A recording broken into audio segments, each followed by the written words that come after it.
We we lost the game. That was anticlimactic.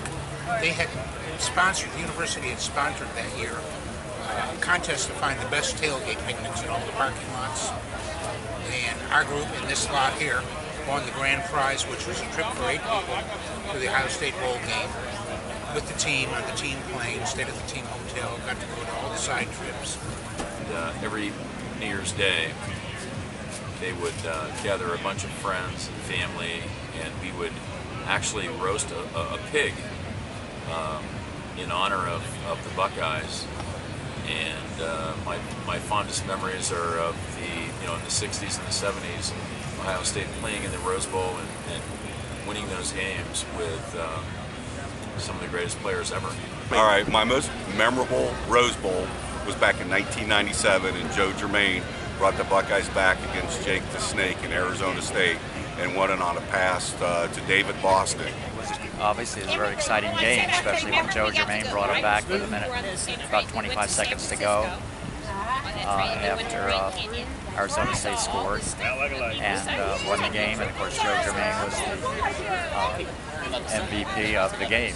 We were all on the living room floor and couches watching it in pretty much our pajamas because it ended up being a night game here.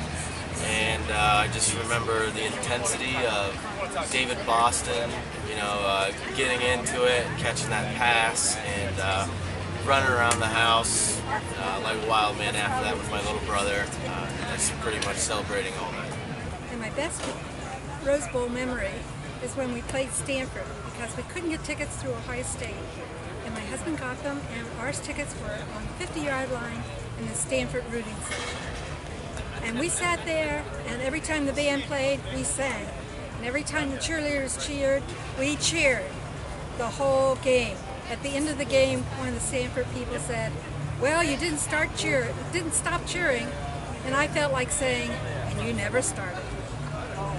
And it was interesting because we went to the Big Ten Dinner for Champions at the LA Palladium, and one of my boyhood heroes, he was Ohio State's first Heisman Trophy, Les Horvath, won it in 1944. And they announced that he was in the audience. I had always wanted to meet him. He stood up to be recognized, and he was at the table right next to us. So I had an opportunity to meet him, get his autograph, take his picture, and meet Ohio State's first Heisman Trophy winner.